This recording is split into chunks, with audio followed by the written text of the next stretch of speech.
Hello બાળકો, welcome to alpha institute. મારું નામ પ્રિતેશ સર છે. હું તમને ફિઝિક્સ ભણાવું છું. આપણે આજે 11મું પ્રકરણ ચાલુ કરવાનું છે. એનું નામ છે વિકિરણ અને દ્રવ્યની દ્વૈત પ્રકૃતિ. એટલે બંને પ્રકારનો સ્વભાવ, કણ સ્વરૂપ પણ હોય, તરંગ સ્વરૂપ પણ હોય, એના વિશે આપણે ભણવાનું છે. સૌથી પહેલા તો હજી સુધી તમે સબસ્ક્રાઇબ ના કરી હોય તો તમે સબસ્ક્રાઇબ કરી દો. બીજી વાત, જો તમે સબસ્ક્રાઇબ કરી દીધું હોય તો આ વિડીયોને તમે તમારા સર્કલમાં શેર કરો અને એમને પણ સબસ્ક્રાઇબ કરવાનું કહો. બીજી અગત્યની વાત, આ જે કંઈ પણ હેન્ડ રિટન નોટ્સ છે તમારે લખવાની જરૂર નથી, એ મેં ડિસ્ક્રિપ્શન બોક્સમાં મૂકેલી છે.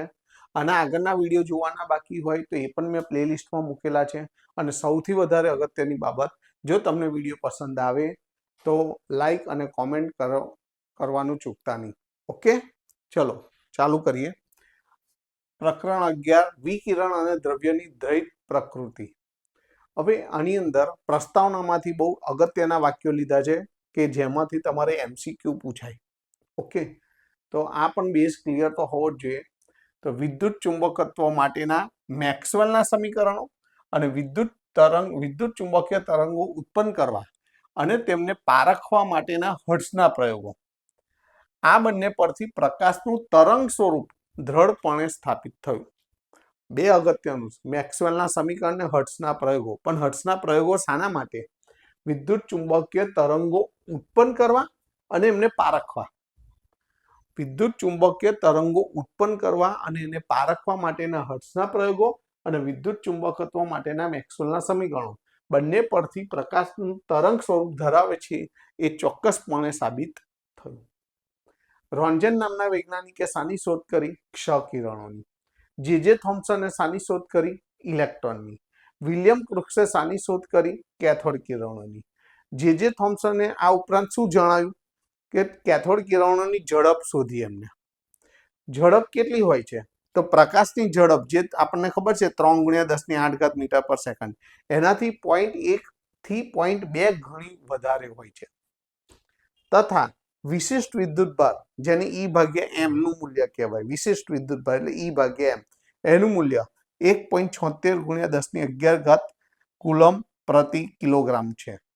તો આ જે થોમ્સને બીજી બે માહિતી શોધી, કેથોડ કિરણોની ઝડપ, પ્રકાશની ઝડપ છે એના કરતા 0.1 થી 0.2 ગણી હોય છે, અને વિશિષ્ટ વિદ્યુતભાર E/m નું મૂલ્ય 1.76 × 10⁻11 કુલમ પર કિલોગ્રામ છે.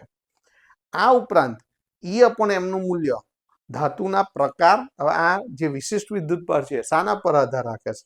તો E/m નું મૂલ્ય ધાતુના પ્રકાર કે ડિસ્ચાર્જ ટ્યુબના વાયુ પર આધાર રાખતું નથી. શાના પર આધારિત નથી? E/m નું મૂલ્ય ધાતુના પ્રકાર કે ડિસ્ચાર્જ ટ્યુબના વાયુ પર આધાર રાખતું નથી. તો આ બધું પ્રસ્તાવનામાંથી આપણે અગત્યના વાક્યો લીધેલા છે. હજી કન્ટિન્યુ છે, જોઈએ. પારાના લગભગ 0.01 મિલીમીટર સ્તંભ જેટલા પૂરતા ઓછા દબાણે, કેટલું દબાણ લેવાનું? પારાનું 0.001 મિલીમીટર સ્તંભ જેટલા પૂરતા ઓછા દબાણે ડિસ્ચાર્જ ટ્યુબમાં રહેલા વાયુ પર 2 ઇલેક્ટ્રોડ વચ્ચે વિદ્યુત ક્ષેત્ર લાગુ પાડીએ તો ડિસ્ચાર્જ એટલે વિદ્યુતભાર ઉત્પન્ન થાય છે અને કેથોડની સામેની બાજુના કાચ પર ફેલાયેલો પ્રકાશ જોવા મળે છે. શું કહે છે? કે ડિસ્ચાર્જ ટ્યુબમાં વાયુ ઓછા દબાણે ભરવાનું. કેટલું ઓછું દબાણ? તો 0.001 મિલીમીટર ના પારાના સ્તંભ જેટલું ઓછા દબાણે વાયુ ભરવામાં આવે છે અને 2 ઇલેક્ટ્રોડ વચ્ચે વિદ્યુત ક્ષેત્ર લાગુ પાડવામાં આવે છે, જેથી તેમાં ડિસ્ચાર્જ એટલે કે વિદ્યુતભાર ઉત્પન્ન થાય છે અને કેથોડની સામેની જે કાચની દિવાલ હોય છે તેના પર પ્રકાશ પ્રકેરિત થાય છે, ફેલાયેલો જોવા મળે છે. 0.001 મિલીમીટર પારાના સ્તંભ જેટલા ઓછા દબાણે ડિસ્ચાર્જ ટ્યુબમાં વાયુ ભરવામાં આવે છે અને 2 ઇલેક્ટ્રોડની વચ્ચે વિદ્યુત ક્ષેત્ર લાગુ પાડતા તેમાં વિદ્યુત ભાર ઉત્પન્ન થાય છે અને કેથોડની સામેની કાચની દિવાલ પર ફેલાયેલો પ્રકાશ જોવા મળે છે. હવે એ પ્રકાશ કયા રંગનો હોય છે એ પણ જો. આ પ્રકાશનો રંગ કાચના પ્રકાર પર આધાર રાખે છે. જેમ કે સોડા કાચ હોય તો પીળાશ પડતો લીલા રંગનો પ્રકાશ ફેલાય છે. ઓકે, એટલે અહીં આગળ તમારે દબાણ યાદ રાખવાનું છે. દબાણ તમારે અહીં 0.001 મિલીમીટરનું દબાણ બરાબર છે। અને આની અંદર તમારે જો સોડા કાચ હોય તો પીળાશ પડતો લીલા રંગનો પ્રકાશ ફેલાય છે। ત્યાર પછી વૈજ્ઞાનિક આવે છે R.A. મિલિકન। તો R.A. મિલિકને શું સાબિત કર્યું? તો વૈજ્ઞાનિક R.A. મિલિકને ઇલેક્ટ્રોનનો વિદ્યુતભાર ચોક્કસ રીતે માપવા માટે નવો જ તેલના બિંદુનો પ્રયોગ કર્યો। મિલિકને શું કર્યું? ઇલેક્ટ્રોનનો વિદ્યુતભાર ચોક્કસપણે માપવા માટે એક નવો જ તેલના બિંદુ માટેનો પ્રયોગ કર્યો અને જેના પરથી ઇલેક્ટ્રોનના વીજભારનું મૂલ્ય 1.602 × 10⁻19 કુલમ નક્કી થયું। ઓકે, ત્યાર પછી E અને E/m નું મૂલ્ય ખબર હોય તો એના પરથી m નું મૂલ્ય એટલે ઇલેક્ટ્રોનના દળનું મૂલ્ય શોધી શકાય છે। E અને E/m ના મૂલ્ય પરથી ઇલેક્ટ્રોનનું દળ m નક્કી કરી શકાય છે। જે થોમ્સન જો કેટલી બધી માહિતી આપી છે જે થોમ્સને, તો ઇલેક્ટ્રોન નામ આપ્યું અને તેને જણાવ્યું કે એ દ્રવ્યનો મૂળભૂત અને સાર્વત્રિક ઘટક છે। ઓકે, ચલો ત્યાર પછી ધાતુનું કાર્યવિધેય સમજો। હવે પ્રસ્તાવના પતી ગઈ। પ્રસ્તાવનામાંથી અગત્યના બધા વાક્યો મેં લઈ લીધા, એમાંથી MCQ આવી શકે। ઓકે, સારું। હવે આ 2 માર્કમાં થિયરી આવી શકે। ધાતુનું કાર્યવિધેય સમજાવો એટલે વર્ક ફંક્શન। તો ધાતુની સપાટીમાંથી ઇલેક્ટ્રોનને છટકી જવા માટે જરૂરી એવી લઘુત્તમ ઉર્જાને તે ધાતુનું કાર્યવિધેય એટલે કે વર્ક ફંક્શન કહેવામાં આવે છે। ધાતુની સપાટીમાંથી ઇલેક્ટ્રોનને છટકી જવા માટે જરૂરી એવી લઘુત્તમ ઉર્જાને ધાતુનું કાર્યવિધેય એટલે વર્ક ફંક્શન કહે છે। તેને સામાન્ય રીતે φ0 વડે દર્શાવવામાં આવે છે। એને ઇલેક્ટ્રોવોલ્ટમાં માપવામાં આવે છે। 1 ઇલેક્ટ્રોવોલ્ટ એટલે 1.602 × 10⁻19 જૂલ થાય। φ0 શાના પર આધાર રાખે છે? તો φ0 એટલે શું? કાર્યવિધેય। તો એ ધાતુના ગુણધર્મો અને સપાટીના પ્રકાર પર આધાર રાખે છે। શાના પર આધાર રાખે છે? ધાતુના ગુણધર્મો અને સપાટીના પ્રકાર પર આધાર રાખે છે। તો આ 2 માર્કમાં પૂછાય। પછી ધાતુની સપાટીમાંથી ઇલેક્ટ્રોનના ઉત્સર્જન માટેની રીતો 3 માર્કમાં આવે। 3 રીતો છે। પહેલી રીત છે તાપીય એટલે થર્મિયોનિક ઉત્સર્જન। એમાં શું કરવામાં? તાપીય એટલે ખબર પડી જાય કે આપણે એને ગરમ કરવાનું છે। તો યોગ્ય રીતે ગરમ કરીને ઇલેક્ટ્રોનને પૂરતી તાપીય ઉર્જા આપી શકીએ તો એમાંથી ધાતુની સપાટીમાંથી ઇલેક્ટ્રોન બહાર નીકળી શકે।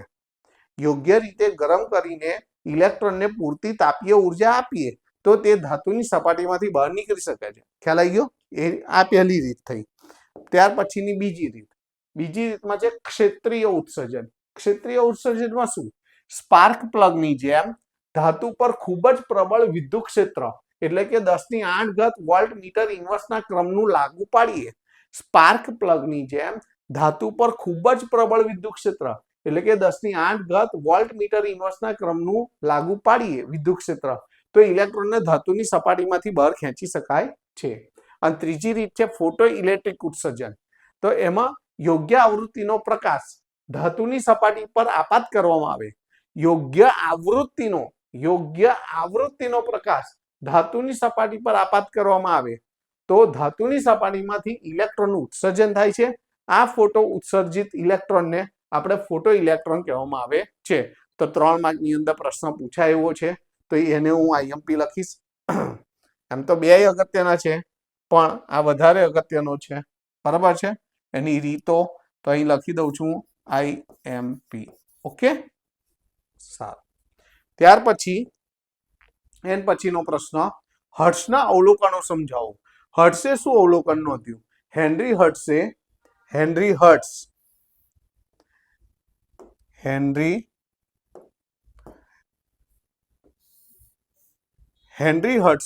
ફોટો ઇલેક્ટ્રિક ઉત્સર્જનની ઘટના શોધી। હેનરી હર્ટ્ઝે શું કર્યું? ફોટો ઇલેક્ટ્રિક ઉત્સર્જનની ઘટના શોધી અને અવલોકન કર્યું કે જ્યારે ઉત્સર્જક પ્લેટને આર્ક લેમ્પના અલ્ટ્રાવાયોલેટ એટલે પારજાંબલી પ્રકાશ વડે પ્રકાશિત કરવામાં આવે। શું કે છે? ઉત્સર્જક પ્લેટને આર્ક લેમ્પના અલ્ટ્રાવાયોલેટ પ્રકાશ વડે પ્રકાશિત કરવામાં આવે ત્યારે ડિટેક્ટર લૂપની આસપાસ ઊંચા વોલ્ટેજના સ્પાર્ક જોવા મળે છે વધારે પ્રમાણમાં, તીવ્ર એટલે વધારે પ્રમાણમાં। હેનરી હર્ટ્ઝે શું શોધ્યું?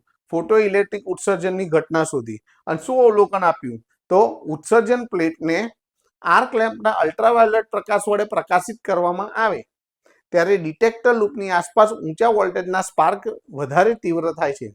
આ ઉપરાંત શું એને નોંધ્યું? બીજું પણ નોંધ્યું છે. જુઓ, એટલે કે ધાતુની સપાટી પર પ્રકાશ આપાત કરીએ તો વિદ્યુત ભારિત કણો તેમાંથી બહાર ભાગી છૂટતા હતા, જેને આપણે ઇલેક્ટ્રોન કહીએ છીએ. ધાતુની સપાટી પર પ્રકાશ આપાત કરીએ તો વિદ્યુત ભારિત કણો હોય છે એ ધાતુની સપાટીમાંથી બહાર નીકળે છે અને એ શું હોય છે? ઇલેક્ટ્રોન હોય છે. આન પછી હોલવાસ અને લેનાર્ડનો અવલોકનો જણાવો. આ બહુ મોસ્ટ આઈએમપી, આ વેરી મોસ્ટ આઈએમપી છે. આ મોસ્ટ આઈએમપી મારા તરફથી તૈયાર રાખજો 100%. તો હોલવાસ અને લેનાર્ડના અવલોકનો 5 કે 6 અવલોકનો છે. તો જુઓ, પહેલું લેનાર્ડે શું અવલોકન નોંધ્યું? તો 2 ઇલેક્ટ્રોનને સમાવતી શૂન્યાવકાશ કાચની નળી એટલે કેથોડ ટ્યુબ, જેને આપણે ડિસ્ચાર્જ ટ્યુબ કહીએ છીએ. એમાં 2 ઇલેક્ટ્રોડ હોય છે, શૂન્યાવકાશ હોય છે, એમાં ઉત્સર્જક પ્લેટ હોય છે. એના પર અલ્ટ્રાવાયોલેટ વિકિરણ આપાત કરવામાં આવે તો પરિપથમાં પ્રવાહ વહે છે, અને અલ્ટ્રાવાયોલેટ વિકિરણ આપાત કરવાનું બંધ કરીએ તો પરિપથમાં પ્રવાહ અટકી જાય છે. શું કહ્યું? કેથોડ ટ્યુબમાં 2 ઇલેક્ટ્રોડ હોય છે. કેથોડ ટ્યુબની અંદર 2 ઇલેક્ટ્રોડ હોય છે, એમાં શૂન્યાવકાશ હોય છે, એમાં ઉત્સર્જક પ્લેટ હોય છે. ઉત્સર્જક પ્લેટ પર અલ્ટ્રાવાયોલેટ પ્રકાશ આપાત કરીએ તો એમાંથી પરિપથમાંથી પ્રવાહ વહે છે, અને જો એ પ્રકાશ આપાત કરવાનું બંધ કરી દઈએ તો પરિપથમાં પ્રવાહ પણ અટકી જાય છે. ઓકે. બીજું, હોલવાસ અને લેનાર્ડે ભેગા થઈને શું? આ ફક્ત લેનાર્ડનું હતું. આ કોને નોંધ્યું? ફક્ત લેનાર્ડે નોંધ્યું. હવે હોલવાસ અને લેનાર્ડ બંને ભેગા થઈને શું નોંધે છે? તો કલેક્ટર પ્લેટ, 2 પ્રકારની પ્લેટ હોય, ઉત્સર્જક પ્લેટ અને કલેક્ટર પ્લેટ. કલેક્ટર પ્લેટના સ્થિતિમાન તથા આપાત પ્રકાશની આવૃત્તિ અને તીવ્રતા. કલેક્ટર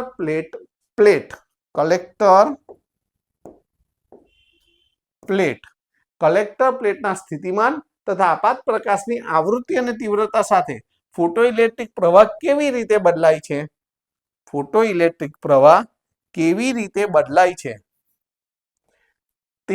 તેનો અભ્યાસ કર્યો. હોલવાસ અને લેનાર્ડે શું કર્યું? 2 પ્રકારની પ્લેટ હોય, એમાં કલેક્ટર અને ઉત્સર્જક. અહીં કલેક્ટર પ્લેટની વાત. કલેક્ટર પ્લેટનું સ્થિતિમાન અને આપાત પ્રકાશની તીવ્રતા અને આવૃત્તિ બંને સાથે ફોટોઇલેક્ટ્રિક પ્રવાહ કેવી રીતે બદલાય છે એનો અભ્યાસ કર્યો. પછી હોલવાસે નોંધ્યું. હવે હોલવાસે શું નોંધ્યું? માત્ર હોલવાસે કે ઋણ વિદ્યુતભારિત ઝીંક પ્લેટ હોય, એના પર અલ્ટ્રાવાયોલેટ પ્રકાશ આપાત કરીએ તો ઋણ વિદ્યુતભારિત કણો એમાંથી ઉત્સર્જિત થાય છે. એટલે કે ઝીંક પ્લેટ ધીમે ધીમે ધન બનતી જાય છે, કારણ કે ઋણ કણો દૂર થાય એટલે પોતે ધીમે ધીમે શું થાય? ધન બનતી જાય. હોલવાસે શું નોંધ્યું? કે ઋણ વિદ્યુતભારિત ઝીંક પ્લેટ પર અલ્ટ્રાવાયોલેટ પ્રકાશ આપાત કરીએ તો ઋણ વિદ્યુતભારિત કણો ઉત્સર્જિત થાય છે, એટલે કે ઝીંક પ્લેટ ધીમે ધીમે ધન બનવા માંડે છે. પહેલા શું કહ્યું? કે અલ્ટ્રાવાયોલેટ પ્રકાશ પાડીએ તો પ્રવાહ વહે છે, અને નથી પાડતા તો પ્રવાહ બંધ થઈ જાય છે. પહેલામાં શું કર્યું આપણે? પહેલાની અંદર કે અલ્ટ્રાવાયોલેટ વિકિરણ જો આપાત કરીએ તો પ્રવાહ વહે છે, બરાબર. અને બંધ કરી દઈએ, આપાત કરવાનું બંધ કરી દઈએ તો પ્રવાહ પણ શું થાય છે? અટકી જાય છે. ખ્યાલ આવ્યો? અને આમાં શું કહ્યું? કે આમાં શું નક્કી કર્યું? એને ફોટો ઇલેક્ટ્રિક પ્રવાહ. શું નક્કી કર્યું? એને ફોટો ઇલેક્ટ્રિક પ્રવાહ કેવી રીતે બદલાય છે તેનો અભ્યાસ કર્યો. ફોટો ઇલેક્ટ્રિક પ્રવાહ કેવી રીતે બદલાય છે તેનો અભ્યાસ કર્યો. કોની સાથે સાથે? કલેક્ટર પ્લેટના સ્થિતિમાન અને આપાત પ્રકાશની આવૃત્તિને તીવ્રતા સાથે ફોટોઇલેક્ટ્રિક પ્રવાહ કેવી રીતે બદલાય છે એનો અભ્યાસ કર્યો. હોલવાસે શું નોંધ્યું? કે ઋણ વિદ્યુતભારિત ઝીંક પ્લેટ ઉપર તમે અલ્ટ્રાવાયોલેટ પ્રકાશ આપાત કરો છો તો એમાંથી ઋણ વિદ્યુતભારિત કણો છૂટા પડે છે, અને ધીમે ધીમે ધન બનતી જાય છે. ઓકે, 3 પોઈન્ટ ક્લિયર થઈ ગયા. ત્યાર પછીનો ચોથો પોઈન્ટ, હોલવાસ અને લેનાર્ડ. હવે હોલવાસ અને લેનાર્ડ બંને ભેગા થઈને શું નોંધ્યું? તો એમને નોંધ્યું કે ઉત્સર્જક પ્લેટ પર થ્રેશોલ્ડ આવૃત્તિથી ઓછી આવૃત્તિ વાળો જો અલ્ટ્રાવાયોલેટનો પ્રકાશ આપાત કરીએ, સમજો દર વખત પ્રકાશ તો આપાત કરીએ છીએ, પણ થ્રેશોલ્ડ આવૃત્તિ કરતા ઓછી આવૃત્તિનો અલ્ટ્રાવાયોલેટ પ્રકાશ આપાત કરીએ તો એક પણ ઇલેક્ટ્રોન ઉત્સર્જિત થતો નથી. અને આ થ્રેશોલ્ડ આવૃત્તિ એ ઉત્સર્જક પ્લેટના દ્રવ્યના પ્રકાર પર આધાર રાખે છે.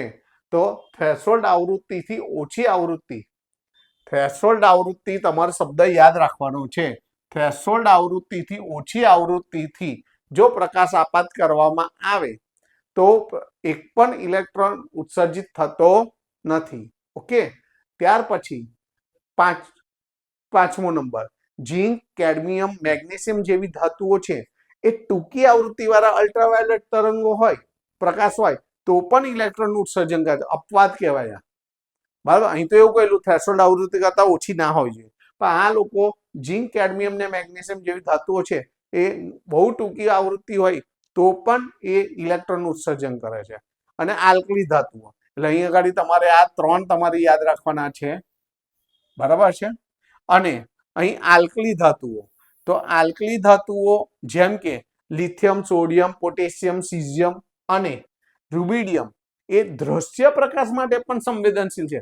અત્યાર લગીને તો આપણે દર વખત અલ્ટ્રાવાયોલેટ પારજાંબલી પ્રકાશની વાત કરી, પણ દ્રશ્ય પ્રકાશ માટે પણ, એટલે જ્યારે એના ઉપર દ્રશ્ય પ્રકાશ પડે છે આલ્કલી ધાતુ ઉપર, તો પણ એ ઇલેક્ટ્રોનને છૂટા પાડે છે. તો આ પ્રશ્ન 6 એ 6 પોઈન્ટ સરસ રીતે યાદ રાખવાના છે.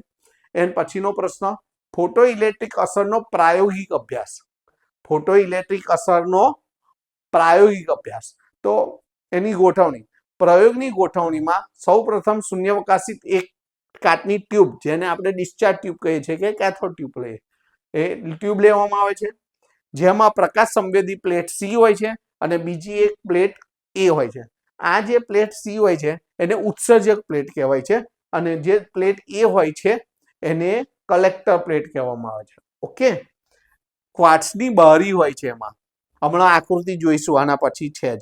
ક્વાર્ટ્સની બારીમાંથી ઓછી તરંગ લંબાઈનો એક રંગી પ્રકાશ આપાત કરવામાં આવે. જો પાછળ આકૃતિ છે, અહીં ક્વાર્ટ્સની આ ક્વાર્ટ્સની બારી છે, એમાંથી આ ઉદ્ગમ છે, એમાંથી એક રંગી પ્રકાશ તમારે અંદર દાખલ કરવામાં આવે છે. આ કેથોડ અને આ એનોડ. બરાબર, અહીં જ્યારે પ્રકાશ આના ઉપર પડશે એટલે આની આ ધાતુ, જે ધાતુની સપાટીમાં, જે ધાતુમાંથી આ કેથોડ બનાવ્યો હોય એમાંથી ઇલેક્ટ્રોન છૂટા પડશે ને એનોડ તરફ જશે.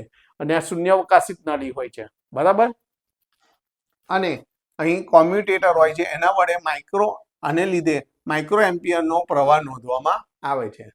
જ્યારે પ્રકાશ પ્લેટ સી પર, અહીં પ્લેટ સી પર પડે છે ત્યારે તેમાંથી ઇલેક્ટ્રોન ઉત્સર્જિત થાય છે અને બેટરી વડે ઉત્પન્ન થયેલ વિદ્યુત ક્ષેત્રથી આ ઇલેક્ટ્રોન પ્લેટ એ વડે એકત્રિત થાય છે. આ બેટરી વડે, આ બેટરી છે, બેટરી વડે અહીં વિદ્યુત ક્ષેત્ર લાગુ પડે અને આ બધા ઇલેક્ટ્રોન અહીં એકત્રિત થાય. બરાબર, આમ ફોટો ઇલેક્ટ્રિક પ્રવાહ રચાય છે અને જે માઇક્રો એમ્પિયર મીટર ક્રમનો હોય છે. તો આટલું ખ્યાલ આવી ગયું. આ ઉપરાંત આ પ્રયોગની ગોઠવણીનો ઉપયોગ કરી અને 4 વસ્તુ નોંધવામાં આવે છે: વિકિરણની તીવ્રતા, આપાત પ્રકાશની આવૃત્તિ, પ્લેટ એ અને સી વચ્ચેનું વિદ્યુત સ્થિતિમાન અને પ્લેટ સી ના દ્રવ્યના પ્રકારની સાથે ફોટો ઇલેક્ટ્રિક પ્રવાહનો ફેરફાર, આટલાનો અભ્યાસ કરી શકાય છે. આટલી વસ્તુ તમે નોંધી શકો છો. શું? આ પ્રયોગની ગોઠવણી કરી વિકિરણની તીવ્રતા, આપાત પ્રકાશની આવૃત્તિ, પ્લેટ એ અને સી વચ્ચેનો વિદ્યુત સ્થિતિમાનનો તફાવત અને પ્લેટ સી ના દ્રવ્યના પ્રકાર સાથે ફોટો ઇલેક્ટ્રિક પ્રવાહના ફેરફારનો અભ્યાસ કરી શકાય છે. ઓકે, ત્યાર પછી પ્લેટ સી પર આપાત થતો પ્રકાશ, અહીં પ્લેટ સી પર આપાત થતા પ્રકાશના માર્ગમાં, આ જે માર્ગ છે એના માર્ગમાં જો યોગ્ય રંગનો ફિલ્ટર અથવા રંગીન કાચ મૂકવામાં આવે તો જુદી જુદી આવૃત્તિના પ્રકાશનો ઉપયોગ કરી શકાય છે. આ જે કેથોડ સી, પ્લેટ સી છે એનાથી ઉદ્ગમ છે, બંનેના વચ્ચેના માર્ગમાં જો કોઈ રંગીન ફિલ્ટર અથવા તો રંગીન કાચ મૂકવામાં આવે તો જુદી જુદી આવૃત્તિના પ્રકાશનો ઉપયોગ થઈ શકે છે. અને પ્લેટ સી અને પ્રકાશ ઉદ્ગમ, આ બંને વચ્ચેનું અંતર પણ વધારે ઓછું કરી શકાય. જો પ્લેટ સી અને પ્રકાશનું ઉદ્ગમ વચ્ચેનું અંતર બદલીને પ્રકાશની તીવ્રતા પણ બદલી શકાય છે. અહીં આવૃત્તિની વાત થઈ, અને અહીં તીવ્રતાની વાત થઈ. ખ્યાલ આવી ગયો? તો આ પણ પ્રશ્ન અગત્યનો છે. ત્યાર પછી ફોટો ઇલેક્ટ્રિક પ્રવાહ પર પ્રકાશની તીવ્રતાની અસર સમજાવો. સાંભળજો, અહીં ફોટો ઇલેક્ટ્રિક પ્રવાહ પર પ્રકાશની તીવ્રતાની અસર સમજાવવાની અને અહીં ફોટો ઇલેક્ટ્રિક પ્રવાહ પર વિદ્યુત સ્થિતિમાનની અસર સમજાવવાની. તો આ બેમાંથી એક પ્રશ્ન પૂછાઈ શકે. તો આપણે બંનેને આઈએમપી લખીશું. બંને તૈયાર રાખવાના છે. ફોટો ઇલેક્ટ્રિક પ્રવાહ પર પ્રકાશની તીવ્રતાની અસર અને ફોટો ઇલેક્ટ્રિક પ્રવાહ પર વિદ્યુત સ્થિતિમાનની અસર. આ વધારે અગત્યનો છે. વિદ્યુત સ્થિતિમાનની અસર આ જુઓ, આમાં શું છે, પ્રકાશની તીવ્રતા અને ફોટો ઇલેક્ટ્રિક પ્રવાહ બંને વચ્ચેનો સંબંધ કેવો હોય છે? રેખીય હોય છે. એટલે બંને એકબીજા સાથે શું હોય છે? સમપ્રમાણમાં હોય છે. એટલે જેમ જેમ તીવ્રતા વધારો એમ એમ ફોટો ઇલેક્ટ્રિક પ્રવાહ શું થાય? વધતો જાય. તો એ જ લખેલું. જો આપાત પ્રકાશની આવૃત્તિ અને સ્થિતિમાન અચળ રાખીએ. સાંભળો, આ કરવાનું, પણ આમાં અચળ શું હોવું જોઈએ? તો આવૃત્તિ અને સ્થિતિમાન જો અચળ રાખીએ, કારણ કે વાત શાની થાય છે? તીવ્રતા અને પ્રવાહની. તો કઈ બે વસ્તુ તમારે અચળ રાખવાની છે? આવૃત્તિ અને સ્થિતિમાનને અચળ રાખવામાં આવે. શું અચળ રાખવાનું છે તમારે? તો આવૃત્તિ અને સ્થિતિમાન જો અચળ રાખીએ તો આકૃતિમાં દર્શાવ્યા મુજબ પ્રકાશની તીવ્રતામાં થતા વધારા સાથે ફોટો ઇલેક્ટ્રિક પ્રવાહ રેખીય રીતે વધતો હોવાનું જણાય છે. ઓકે, તો રેખીય રીતે વધે છે. આ તમારે મુદ્દો યાદ રાખવાનો છે. આ દર્શાવે છે કે 1 સેકન્ડમાં ઉત્સર્જાયેલ ઇલેક્ટ્રોનની સંખ્યા એ આપાત પ્રકાશની તીવ્રતાના સમપ્રમાણમાં હોય છે. 1 સેકન્ડમાં ઉત્પન્ન થતા ઇલેક્ટ્રોનની સંખ્યા એ આપાત થતા પ્રકાશની તીવ્રતાના સમપ્રમાણમાં હોય છે. આ વાત થઈ પ્રકાશની તીવ્રતાની અસર. હવે આપણે ફોટો ઇલેક્ટ્રિક પ્રવાહ પર વિદ્યુત સ્થિતિમાનની અસર, અને મેં કહ્યું આના કરતા આ વધારે અગત્યનો છે. તો અને પૂછેલો છે વધારે, તો આ મારા તરફથી તમે વધારે તૈયાર કરજો અને 100% લખી શકાય. બરાબર? તો ધન, હવે સાંભળો, ધન સ્થિતિમાનના વધારા સાથે ફોટો ઇલેક્ટ્રિક પ્રવાહ પણ વધતો જાય છે. જેમ વિદ્યુત સ્થિતિમાન વધારે ધન કરીએ, ધન વિદ્યુત સ્થિતિમાનના વધારો કરીએ, એવી રીતે ફોટો ઇલેક્ટ્રિક પ્રવાહ પણ વધતો જાય છે. અને કોઈ એક સમયે પ્રવાહ કેવો બની જાય છે? મહત્તમ બની જાય છે. એને કેવો પ્રવાહ કહેવામાં આવે છે? સંતૃપ્ત પ્રવાહ. ધન વિદ્યુત સ્થિતિમાનનો વધારો કરવામાં આવે તો ફોટો ઇલેક્ટ્રિક પ્રવાહ પણ વધે છે અને કોઈ એક સમયે આ પ્રવાહ મહત્તમ બને છે. એને સંતૃપ્ત પ્રવાહ કહે છે. હવે આ ધન વિદ્યુત સ્થિતિમાનની વાત કરી હતી. આ આપણે શાની વાત કરી હતી? ધન વિદ્યુત સ્થિતિમાનની માહિતી કરી. હવે ઋણ વિદ્યુત સ્થિતિમાન.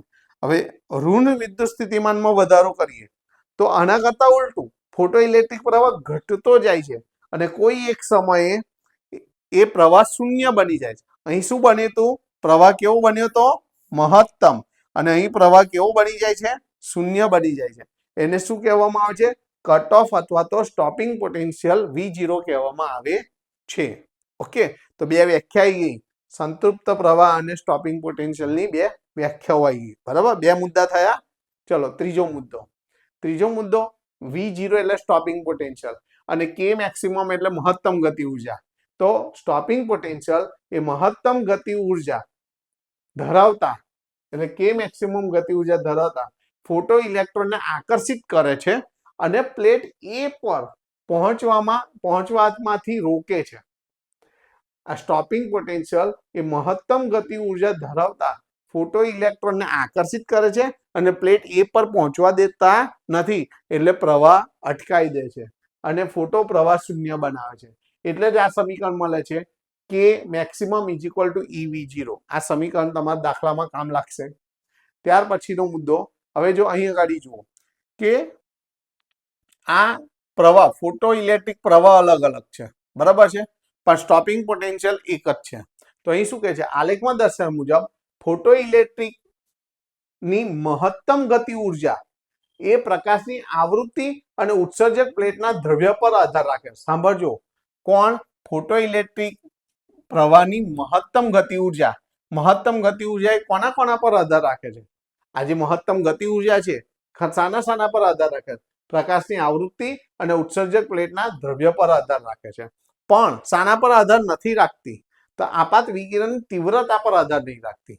શાના શાના પર આધાર રાખ્યો? તો સાંભળજો, તો આવૃત્તિ શાના શાના પર? તો